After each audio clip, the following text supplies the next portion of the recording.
I welcome you to the Holistic Health Show, Dr. Connors, and I look forward to hearing about your cancer clinic. Now, first, you believe that looking for the cause of cancer in your patients is important. Why is this so, and what tests do you use? Well, thank you for having me first, Carl. I appreciate it.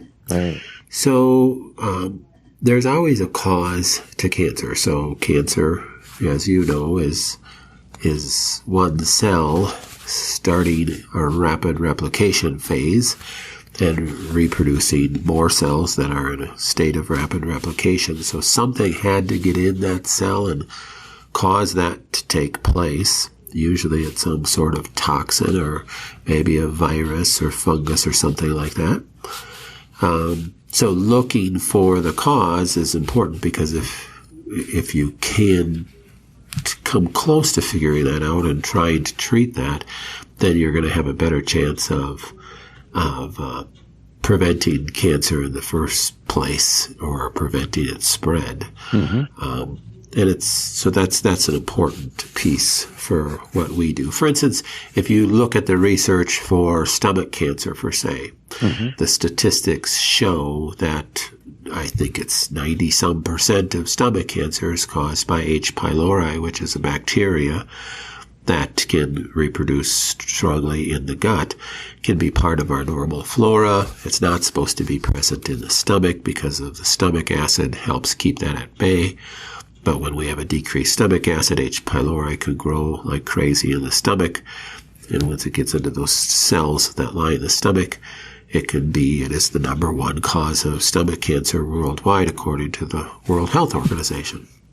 Mm-hmm. So, why don't we look for causes of cancer in other places and treat that? Where with stomach cancer, they typically do treat the H. pylori, but they tend to, and I'm talking about standard medicine, tends to ignore the cause of other cancers. Mm-hmm. Mm-hmm. Do you use the cancer sensitivity test, or have you used it at any time?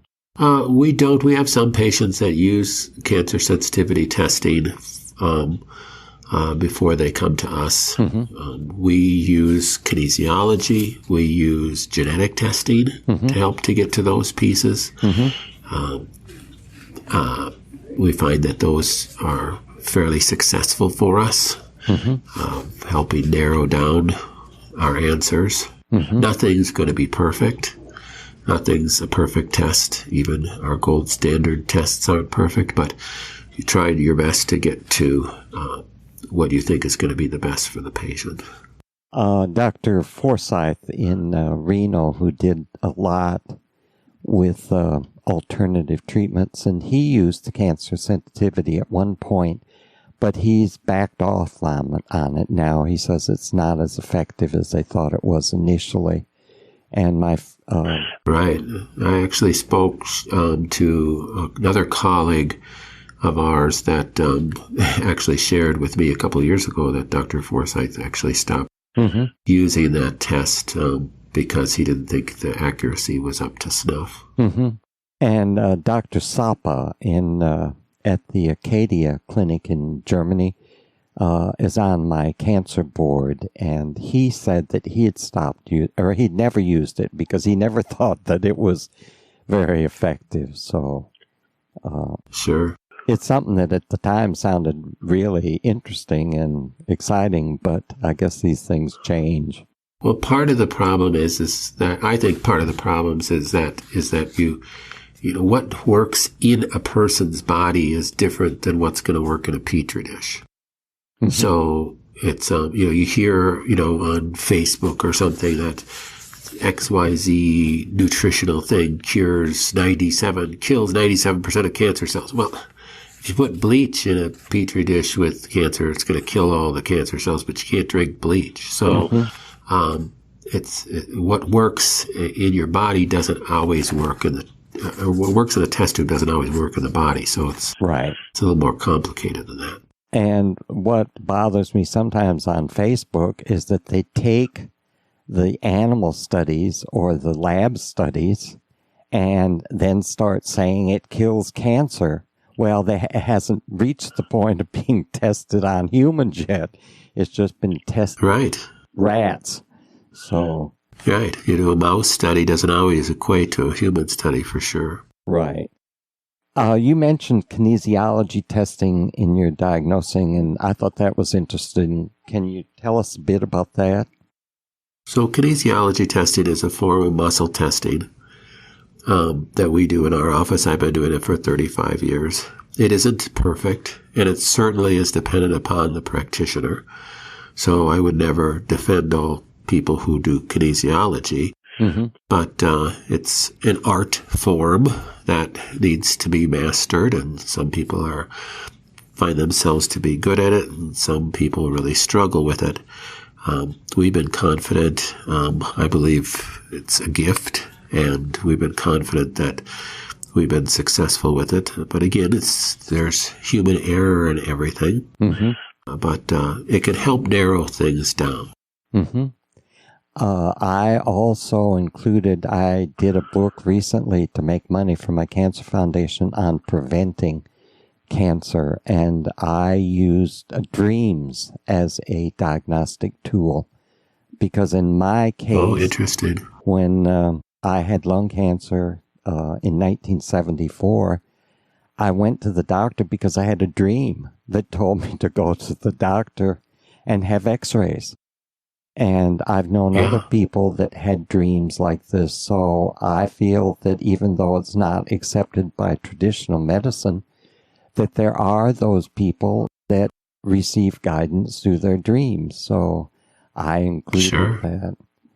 Then how are genetics related to cancer?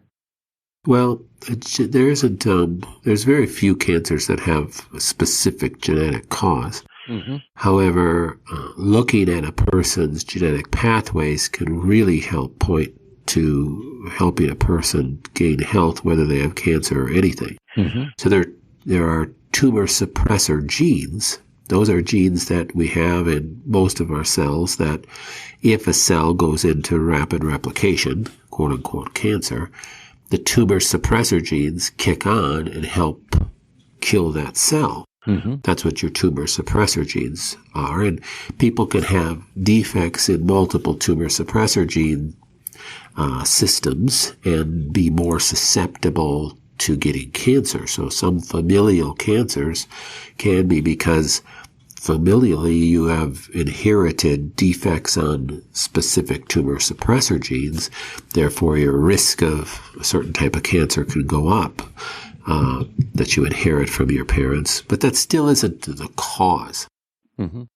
We understand the definition of cancer is cell that goes into rapid replication. A defect in a tumor suppressor gene is not going to cause a cell to go into rapid replication. However, a defect in tumor suppressor genes can inhibit the body's normal defensive mechanism against a cell that does go into rapid replication. Mm-hmm. So therefore, it's a contributing factor to a person getting a diagnosis of cancer. Mm-hmm. So looking at those are important. There are also known tumor oncogenes, which are genes that if I have defects in this gene, it can actually increase my risk of cancer. And they're known supportive systems. So let's use the example of curcumin, the active form of turmeric. That is, multiple studies have been done on that to help interrupt oncogenes. So if a person has defects, mm-hmm. then oncogenes that increase their risk of cancer, using an intervention like curcumin can help decrease one's risk. Mm-hmm. Mm-hmm. But beyond the tumor suppressor genes and the tumor oncogenes, it behooves us to look at other things like genes that control our detoxification pathways. So remember we said cancer is rapidly replicating cells.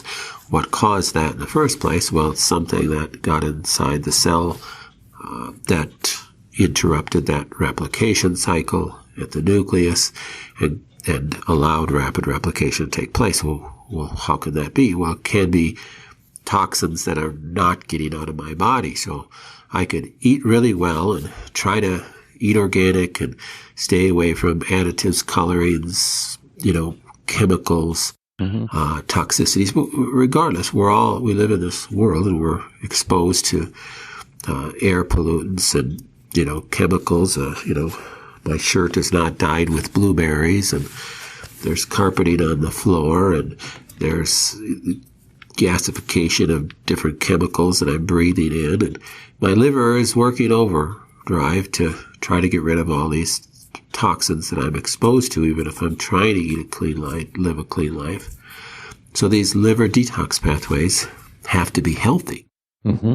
So if you look at from a genetic standpoint, if I have defects on my cytochrome P450 detox pathways, I'm not going to be as fast of a detoxer as somebody who doesn't have defects on those pathways. So I think it's beneficial to look at all those genes, as many as we know about at this time, and see how we could possibly better support the pathways that I have issues with. Mm-hmm. So that's what we try to do. Then how important is nutrition in your protocol?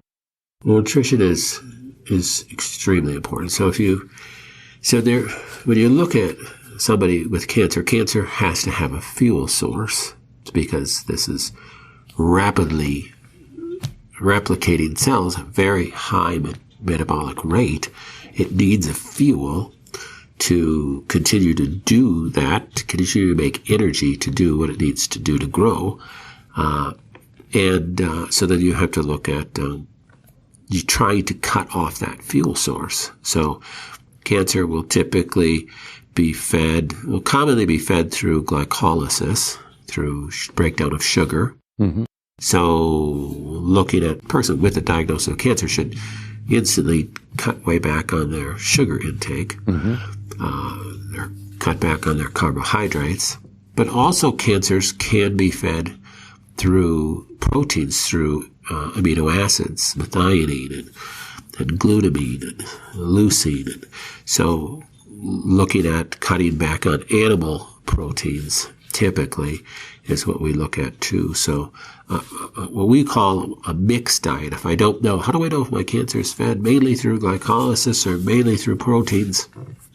Well, you could experiment and go on a more ketogenic type diet, where you're typically eating a little bit more protein, and see how my cancer growth rate is going, or vice versa. We could go on maybe a more juicy diet. So juicy might be a little bit higher in carbohydrates, but I'm going to go more vegan with my diet, and see how my cancer grows. Now, we test for that, but if you don't know, it might be more healthy to go on a more of a mixed diet, stay low carb, but also semi-vegan, and that tends to be good for a lot of people as well. Mm-hmm. And the other thing about nutrition and diet is dairy. Since with cancer, most of our cancer patients, we take off dairy. Try to get them off as much dairy as possible, because you think of what dairy is to help a little baby grow to be an adult. Right. Whether it be a 60-pound cow into a 1,200-pound cow, or a child into an adult. So it has a lot of factors that can stimulate growth rates. Mm-hmm. So we don't want to be feeding growth factors to someone who already has a growth factor problem, that is cancer. Mm-hmm. So staying off of dairy is a good idea as well. Mm-hmm. When I had lung cancer, my doctor put me on a vegan diet, and I stayed on that for 2 years. And it took 2 years before I was cleared. But I used all natural, holistic interventions, so I didn't do any chemo, radiation, or surgery. And that was back it'll be 45 years the 21st of this month. So. Wow, congratulations. And I never had a recurrence, so I think that what my doctor recommended spoke well of his practice. I think in many ways he was way ahead of his practice because some of the research for what he did came out 5 or 6 years ago, but the medical profession closed him down. Oh, goodness gracious. 6 years after I had treatment. So, and the ketogenic, I have interviewed some people that have had a lot of success with that. And I know Dr. Esslinger in Reno, used, at least when I talked with him last, was using that in his treatment. Yeah. I just caution against thinking that only one way is the right way. Right. Everybody's different. Your cancer might be different. So experimenting with different types of diets is the best way to go. That's what I think, too. And Dr. Gonzalez, when he was alive, he used the two types that were direct opposites. One was for meat eaters, and the other was for the vegetarian, and that seemed to work. And I know he said that the vegan was better for those who had lung cancer, which is what I had, and that's what I went on. And for breast cancer, which is what Susan Summers had, and she went on that. So I think that that the variety is probably better than saying everyone has to do a certain thing. And also Dr. Isaacs mentioned when I talked with her, and she's followed up, she worked with, as you know, Dr. Gonzalez, but she says that they give some additional pancreatic enzymes that allows them to be a little more flexible with the diet than it was at the time that I treated. Yeah, I know Dr. Gonzalez and Dr. Isaacs, they do metabolic typing, which is something that you could do online too. It's a series of, 400 or 600 questions that you go through to help decide what type of diet that you should be on. That's a good way to help with your decision-making process as well. But typically, like lung cancer and colon cancers, they should be more likely that they're going to be on a more vegan-type diet. Brain cancer is going to be much more likely that a ketogenic diet is going to be better. So, but doing a metabolic type diet or questionnaire can be helpful in determining that. And I agree with Dr. Gonzalez with enzymes. So, doing a Dr. William Kelly approach with high dose enzymes is one way to go. But just by getting some digestive enzymes, in with each meal to help all your food digest better, and then to do it off meal on an empty stomach to help you absorb those enzymes so it can help eat up the lining around the cancer can be really helpful in getting your immune system to it. I use the Wobie-Mogus, but they've been either discontinued or banned or something. They're no longer available in this country. So but we use the U.S. We kind of switched to the U.S. enzymes now because they're a fermented enzyme. And we've had better success with a lower dose. I know Dr. Gonzalez used to use the porcine enzymes that had a very high dose, and sometimes the person is really ill. It's hard for them to take 75 capsules of something a day. It can be difficult to swallow. So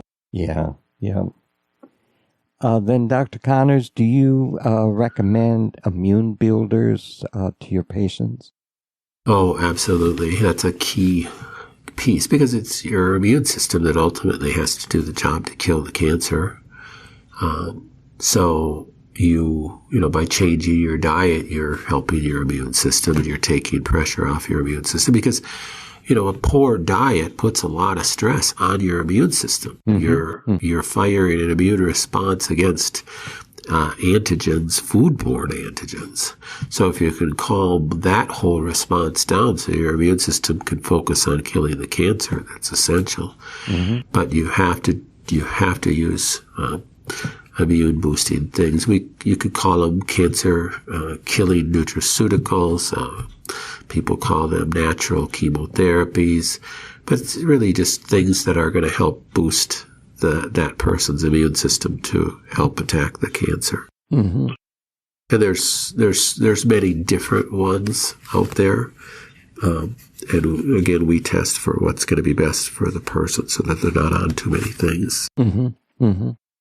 Then one of your interventions is the Rife machine. And how do you use this on patients, and how long does it usually take with the Rife machine? So the Rife machine is a therapy machine that helps. It's a light frequency generator is what it is. And with all our cancer patients, we send them home with their own Rife machine, programmed specifically for them and their cancer. And they use it at night. You can use it during the day too, but part of our philosophy is I want a person to go back to living and get their mind off their cancer.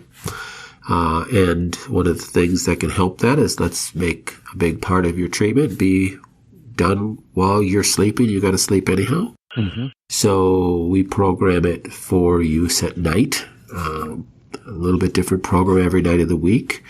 And then with their typical daily processes, it's time to go to bed. They open up the computer, they punch in the program and open it up, and it's Tuesday, and they'll hit Tuesday and hit run, and they'll close the computer up and let it go to sleep so they don't get the EMFs from that, and they're snuggling with the bulb next to them in bed while they sleep. And how long do they use it?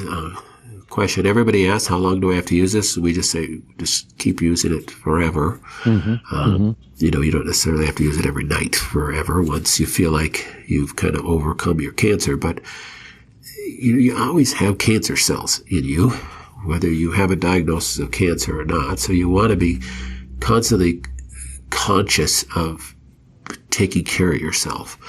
And if you have the Rife machine, continue to use it at night. It takes you 30 seconds to turn it on at night. Keep using it. So we encourage people to continue using it. Mm-hmm. So the Rife machine then is very important in your protocol since you send the patients home with it. It is. We've been using the Rife since the first time I ever saw a cancer patient 20-some years ago. And it's partly because that's something I was introduced to when I was in school. I was intrigued by the Rife machine. I don't know why. I know why now. I believe God put that on my heart. Mm-hmm. But, I just thought, I want to get a Rife machine so bad. And actually, in my practice, I was practicing chiropractor at the time. Mm-hmm. I had the Rife machine I wanted picked out, the picture of it, the brochure up in the wall, and I had talked to the company several times and just never felt like I had permission to pull the trigger on it. And one of my patients came in, and she was in her late 60s, retired. She came in to me and she goes, I have to talk to you right now. And I brought her in a back room. She goes, I found out I have breast cancer in both breasts. And she said, if they told me if I don't do chemo and radiation, I have 3 months to live. Mm-hmm. And I literally just said, you're telling me this, why? And she goes, no, you got to understand, I'm not going to do it. I nursed my friend through the chemo, and I'm convinced she died of the chemo. Mm-hmm. That was 5 months ago. I'm not doing chemo. She said, if you can't help me, I'd just rather die. And that was just my, those times like you had a dream to go to the doctor about your lung cancer. That was time I just felt like you hear the Holy Spirit talk to you and to say, it's time, go get it. And I just said, Shar, just come back tomorrow. I'm going to go order a Rife machine. Don't even ask me what it is. I'm going to get it next day aired to me. And so that was my start in my journey of trying to help people with this diagnosis. And she lived another 13 years and actually died of a heart attack. But so we've used the Rife with everybody since then. And so I really think it's a key component, because we've had patients that just refuse to change their diet, refuse to do anything else. Mm-hmm. And they did, lived way beyond what they were supposed to. Mm-hmm. So I really think it's a key component. I think it works better if you couple it with diet and nutrition and good supplements and good attitude, and it's a synergistic approach, as you know. Right, right. And I think it's a wonderful story about how you started using it. I like that.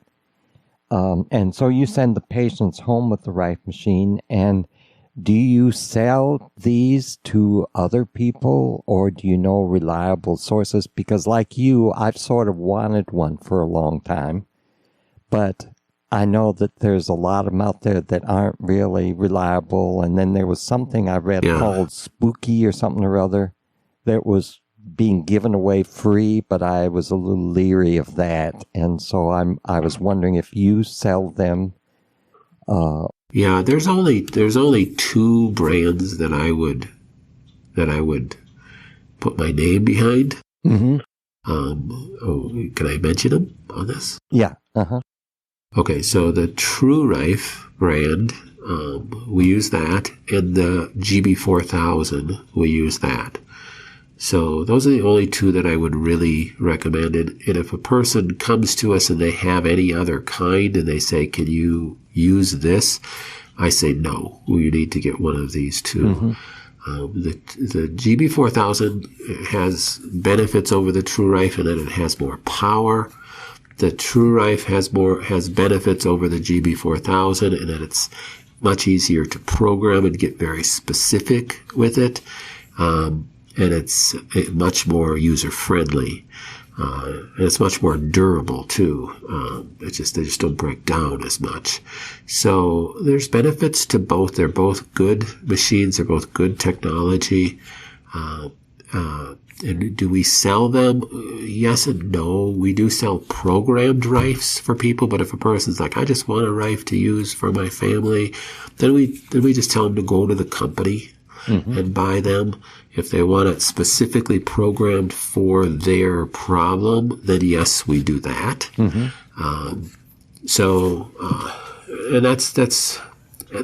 that's probably the number one reason why people seek us out, is our historical use of the Rife machine. So we have patients from literally around the world because of that. So we've shipped Rifes into many other countries, trying to help people typically with cancer or Lyme disease. The Rife is a great tool to help your health of your cells, the health of living things, to help kill viruses or bacteria or funguses, to help kill cancer. It's not the tool if I have my main problem is mercury toxicity, I would pick chelation therapy or something. The Rife is not really the tool for that, but it's a tool and it has to be used properly. It's not a magic wand. A lot of so people, it has to be programmed properly too.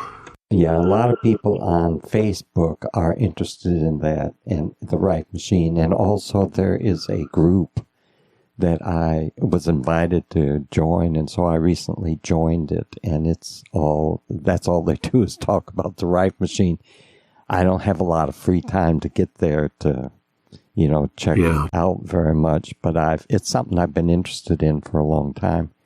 It's the same as the Beamer, and we'll get to that with the PEMF shortly, but the Beamer was something I had wanted for a long time, and then I broke down 2 years ago and got the Beamer, and I used it. So that is helpful. Then you use other interventions like the hyperbaric oxygen therapy, the hypothermia, the PEMF therapy, light beam generator, SEQEX therapy, and others. And I wasn't familiar with the light beam and the Sequex CZX therapy.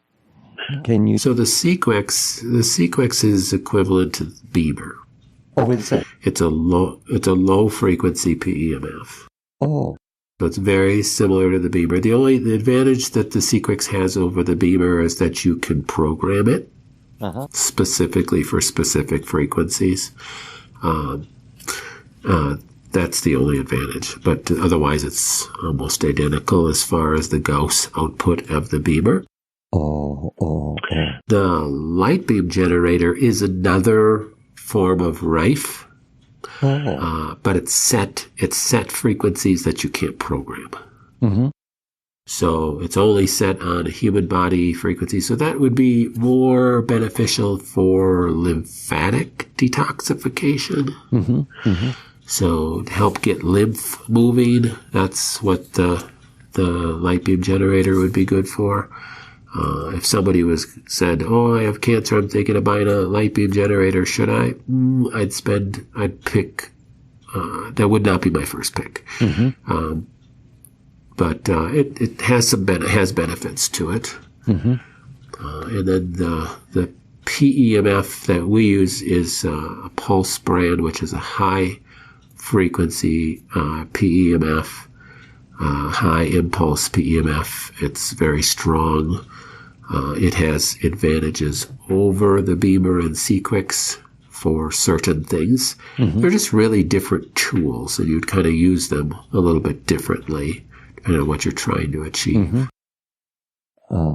I know Dr. Vickers at the Gerson clinic in Mexico uses the beamer. So the beamer, like the Sequix, I think the advantage of that, the PMF isn't going to kill cancer cells, but it helps rejuvenate your own cells, helps open up your cell membranes. It helps detoxification. And one of the biggest benefits of the PMF, it helps bring cell membrane charge back. Mm-hmm. Mm-hmm. And that's something you can measure with different instrumentation to see what your cell charge is at. And you see people that are, more ill have a much lower cell charge, and PEMF is really essential in boosting that, helping cell membrane health. Mm-hmm. You mentioned detoxing, which is another important aspect. Can you tell us then about your detoxing a part of the protocol? So, whenever you make any lifestyle change, detoxing is something your body is doing constantly or you'll be dead. So your liver that's what the main purpose of your liver is, helping clean out poisons from your blood and your kidneys as well. So, it's those pathways that can become overwhelmed that then decrease my rate of detoxification. I always say that, your toxic load is really your level of toxic burden, how many toxins you're exposed to, either breathing them in or eating them or putting them on your skin, minus how your level of detoxification, your rate of detoxification. So if your rate of detoxification is not exceeding your toxic load, then you're going to have a toxic burden. These toxins are going to have to settle somewhere. They won't stay in your blood, or you'll be poisoned, so they'll be pushed to your extracellular spaces or within the cells themselves, and that's when they can cause problems. So you want to support the detoxification pathway starting at the end point. So in your liver, you have phase 1, phase 2, phase 2.5, and phase 3 of how you get rid of poison. So you want to support all those phases. And then to get more specific, when you look at a person's genetics, you want to support the pathways that you have defects on. Mm-hmm. Let's say, for instance, the cytochrome P450 pathway, or the PON1 pathway, or the NAT pathway. If I have a lot of defects in my PON1 pathway, I want to use specific nutrition that has, some research data that will support the PON1 pathway. Mm-hmm. Or I'm not going to, if I pull stuff out of my cells and it circulates back into my bloodstream and I can't get it out of my liver, well, I could make myself more sick than I was before. So you want to start, at the drain point, you could say. Mm-hmm.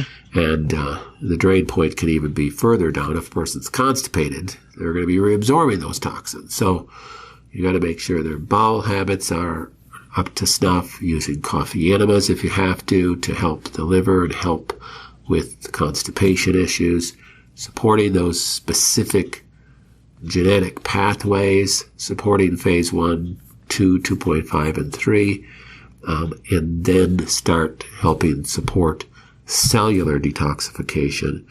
And that's where the Rife can come in. That's where the Beamer type machines can come in to help with cellular detoxification as well.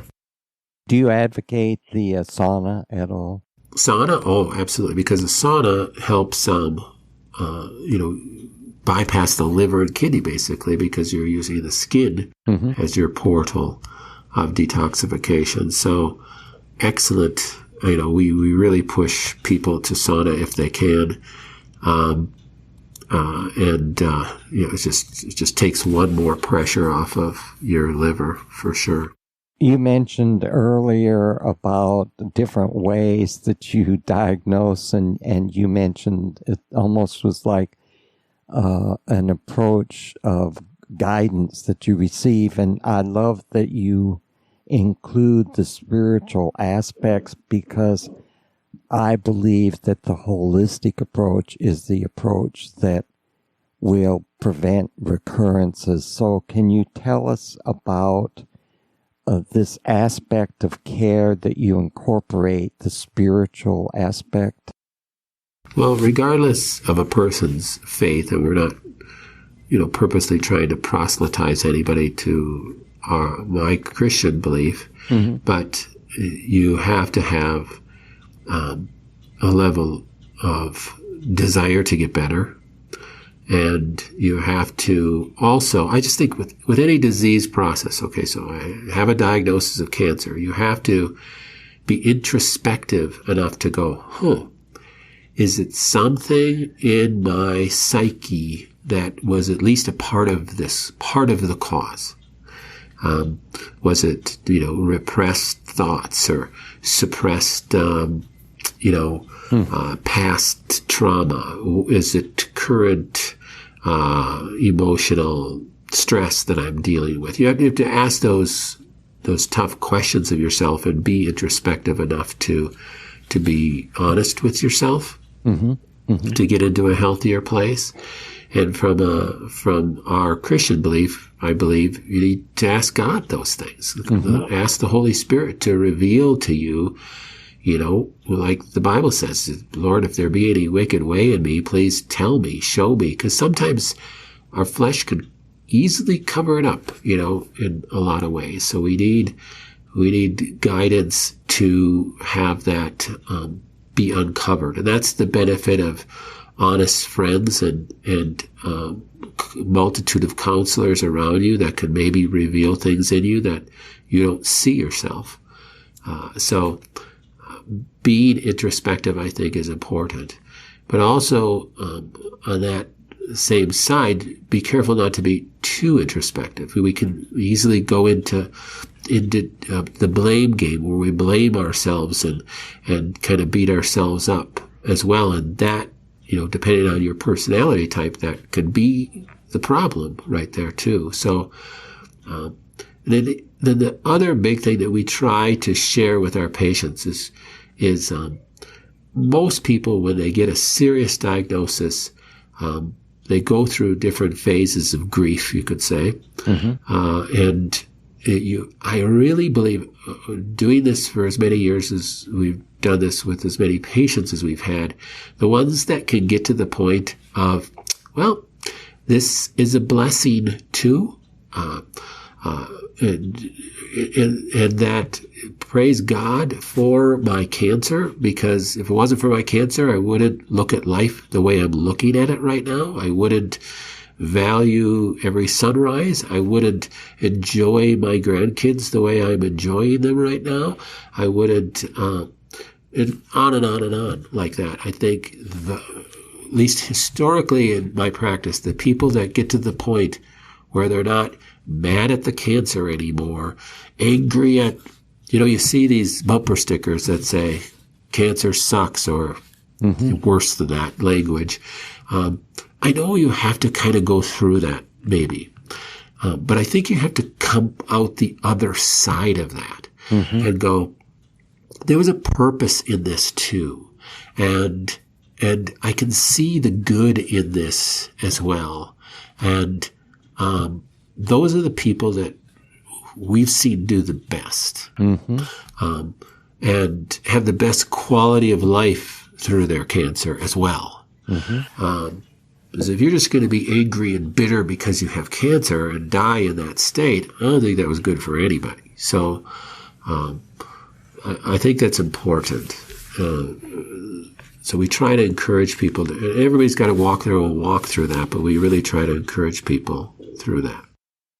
I know exactly what you're talking about because I went through the same process and came out the other side much more positive, much more optimistic, grateful, et cetera, and that's partly where I got interested in the holistic approach. But prior to that, I had worked with the Edgar Casey readings and friends with the Casey family, and used to volunteer as the nurse for camp because I was teaching at the university and I was off summers, so I go to the camp. And I got to know a lot of the Casey readings, but the research now, again, is showing so much like being positive, being optimistic. There's a big thing on gratitude. There's a big thing on forgiveness. And one thing that I found when I was researching my last book was that some of the research shows the effect of the attitude and of forgiveness on the body, because the research now shows that it causes chronic anxiety and leads to a depletion of the killer cells. So you're less able to fight. And 60% of all cancer patients have a problem with forgiveness. Another one is optimism. That affects, I think, if I remember right, it's the CA125 protein that is one of the markers for ovarian cancer. It affects that. And colon cancer as well. And so the research is beginning to come out showing how, the spiritual, what I call spiritual, I think all of these are spiritual. I don't think it's religious. I think it's non-denominational, but it's a spiritual aspects of care that has been ignored for so long. And so I was excited when I saw that you were involved in including that as part of your protocol. Yeah, I think it's essential. Then can you tell us about, are you inpatient, outpatient? What is the process? Does the patient come and stay a few days and then take things home and work and come back? Or yeah, we have a couple different programs. Most of our patients will come here to Minnesota for 2 days. And some people will spend a week, some people will spend longer. We have some, variable options. We treat everybody individualistic in that way. But most people will be here for what we call a 2-day intensive, where we can get most of our testing done. If they want to stay longer for the therapies that we have that they maybe can't get in their area. Lots of times when people come from out of the country, they'll stay much longer. And then they go home with a Rife. And that's what makes us really different than most other clinics, is they're going home with the main tools. Because I don't think you can be cured in 3 weeks at a center. No. I think it's mostly what you do at home. So you go home with the most important thing, the Rife, I think. And we also have a program. Some people just can't travel or they hate to travel. We actually have staff that will come to your house. So nearly every week, one of my lead practitioners is off to San Diego or off to Santa Barbara or wherever, and spending 2 to 3 days in that person's house doing most everything that we do in the office. They bring machinery with them. And that's been a really blessing to a lot of people too. And then they again leave the Rife machine, and we still do most of the testing and such. Mm-hmm. So we have people that choose that. That's a little bit more expensive because the cost of us coming there, but it's whatever works. Sometimes it's better to get out of your environment and come someplace else to get a fresh start. Sometimes it's hard for people to travel, and they're too ill to travel too. Mm-hmm. Mm-hmm. And do you include the family in some of this? Oh, you have to. Oh, good. So that's absolutely essential because you need that support system. Mm-hmm. And sadly, you talk about the spiritual side. Sometimes it's the lack of that support system or the lack of support of their support system that can often be, a piece of the cause of the person's illness. So, sometimes our role morphs into trying to help counsel family in how to be the best support for the patient.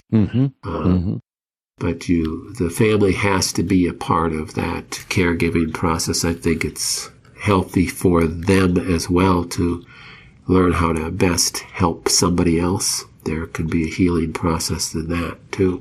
Mm-hmm.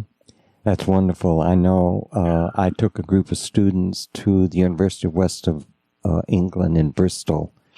This was back in the 90s, and we went to a cancer center where they brought the families there for a week, I think it was, and oriented the families to everything that they were providing with the patient. And that was the first time I had seen that in operation, and I thought it was a wonderful idea. Yes. Then, is there anything else you'd like to say before we look at any services, products, books, your website, and so forth?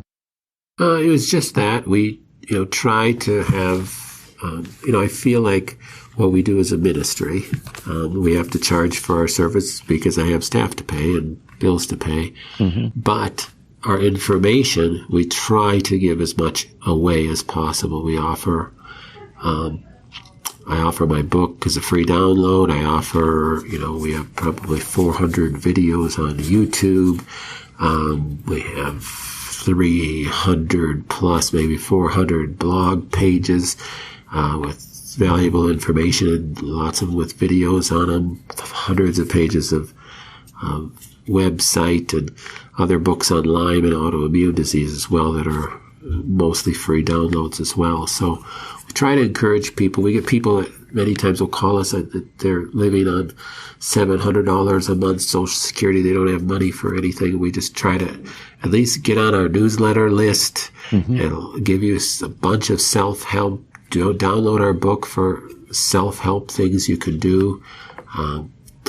There's so much you can do by just changing your outlook and attitude and perspective of life in dealing with any serious disease. So, Well, yeah, if you can also tell us your website. Sure, it's Connors Clinic, CONNERS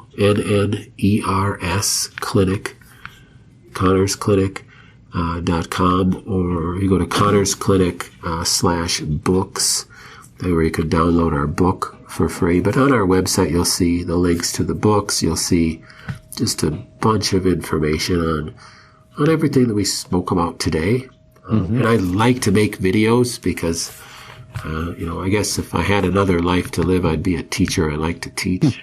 So, I like to just try, if I feel like I go to a seminar and I learn something, I think, well, how can I teach other people that? So they can be helped by this too. So we try to, anything I learn, to pass it on. I just feel like that's my role and my obligation. So stay tuned with us and keep up with our newsletters to learn as much as you possibly can. Just like with your podcast like this, it's fantastic for people. And that's a wonderful role to play, Dr. Connors. I admire that very much. And I appreciate so much you taking the time to talk with me, because it's good to know what's going on out in the real world. Right. The listeners are very interested in this. And some of them, I get a lot of people that come to the podcast from other countries where they don't have quite the advantages that we do. And so they try to make do with what they have. So I appreciate this very much, and I hope to talk with you again in the future and see what updates you have. Oh, thank you, Dr. Carl. Appreciate all you do and how much you've spent a whole lifetime helping people. Thank you.